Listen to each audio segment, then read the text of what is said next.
Hi friends, welcome to Bhimavaram సరదాలు. దేవీ నవరాత్రులు 3వ రోజుకి స్వాగతం అండి.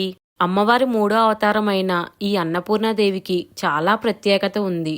ఈ రోజు అన్నపూర్ణాదేవికి ప్రత్యేక నైవేద్యంగా కొబ్బరి అన్నాన్ని తయారు చేస్తున్నాను. ముందుగా నేను ఒక 1/2 kg రైస్ తీసుకుని అన్నం ఉడికించి పక్కన పెట్టుకున్నాను.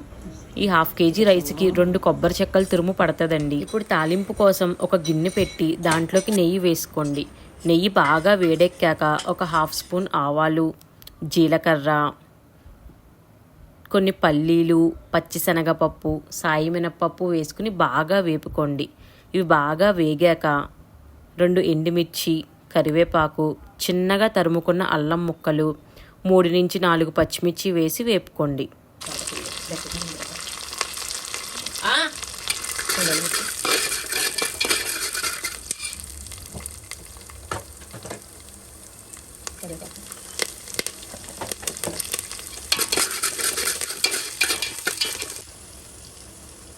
అల్లం ముక్కలు శనగపరుచుకున్నాను. అల్లం ముక్కలు చూడు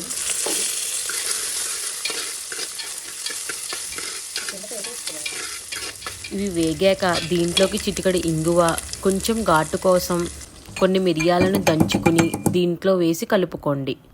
ఆ తర్వాత మనం ముందుగా చేసుకున్న కొబ్బరి తురుము ఉంది కదండి, అది ఈ తాలింపులో వేసేసి ఒక 2 నిమిషాలు కలుపుకోండి.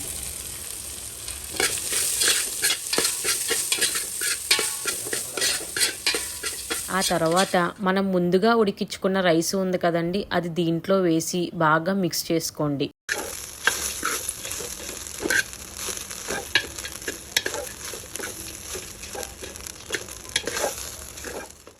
అంతేనండో, ఎంతో కమ్మనైన కొబ్బరి అన్నం రెడీ అయిపోయిందండి.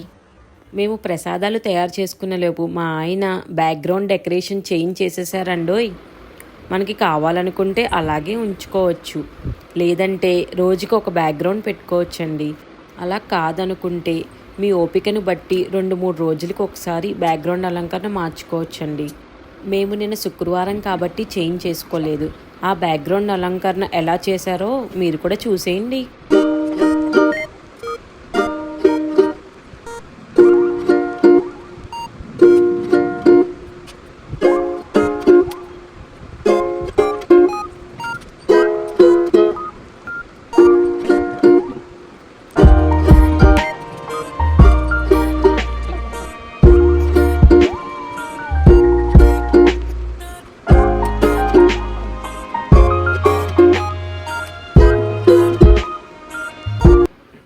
రోజులాగానే ఈరోజు కూడా పీఠం కదపకుండా వాడిపోయిన పువ్వులన్నీ శుభ్రం చేసుకుని మళ్ళీ అమ్మవారికి మీ దగ్గరున్న పూలతో మళ్ళీ అలంకరణ చేసుకోండి.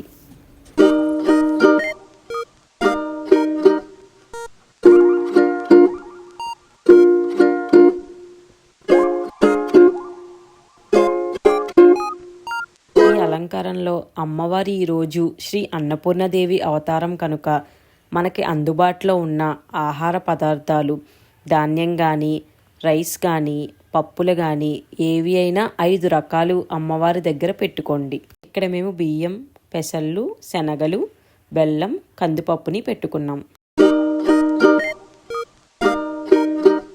ముందుగా దీపారాధన చేసుకుందాం. ఈ సృష్టిలో ప్రతి ఒక్క మనిషి వారి జీవన విధానంలో ఎవరు ఏ వృత్తిలో ఉన్నా, ఎంత కష్టపడినా అది ఆహారం కోసమే కదండి. అందుకే ఈ ఆహారాన్ని అన్నం పరబ్రహ్మ స్వరూపమని అంటారు. అటువంటి ఆహారాన్ని, అష్టైశ్వర్యాలను ప్రసాదించే అన్నపూర్ణదేవి పూజ విధానం చూసేద్దాం రండి.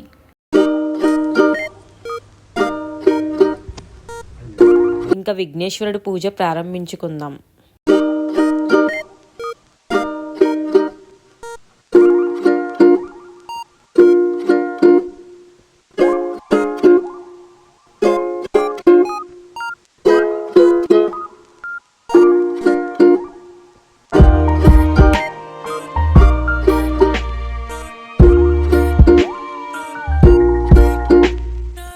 విఘ్నేశ్వరుడి పూజ అయిన తర్వాత దుర్గాదేవి 3వ అవతారమైన శ్రీ అన్నపూర్ణాదేవి అష్టోత్తరం చదువుతూ కుంకుమ పూజ మొదలు పెట్టుకున్నాం. ఆ పూజ ఎలా చేసుకున్నామో మీరు కూడా చూసేయండి. ఈ నవరాత్రిలో అమ్మవారి 3వ అవతారమైన శ్రీ అన్నపూర్ణాదేవి యొక్క కథ చాలా విశిష్టమైనది. పూర్వం ముల్లోకాలను పాలించే ముక్కంటి అయిన మహాశివుడు ఒకరోజు పార్వతీదేవితో ఈ సృష్టి మరియు ఆహారము అంతా ఒక భ్రమ అని అంటాడు. దానికి పార్వతీదేవికి కోపం వచ్చి లోకాన్ని విడిచిపెట్టి మాయమైపోతుంది. దానితో సమస్త జీవరాశి ఆహారం దొరకక అలమటించిపోతుంటే ఆ బాధ చూడలేక అమ్మవారు మళ్ళీ కాశీలో అన్నపూర్ణదేవిగా సమస్త ప్రాణులకు ఆహారం వండి ఆకలి తీరుస్తుంది. అదే సమయంలో మహాశివుడు భిక్షాటన కోసం కాశీకి వస్తాడు.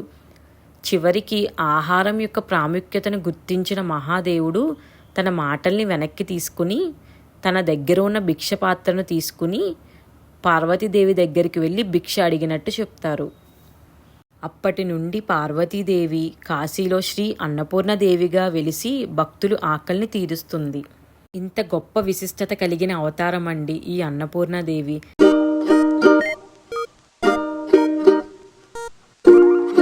ఈ పూజ పూర్తవగానే అమ్మవారికి ఈ కొబ్బరి అన్నాన్ని నైవేద్యంగా పెట్టి హారతి ఇచ్చాము.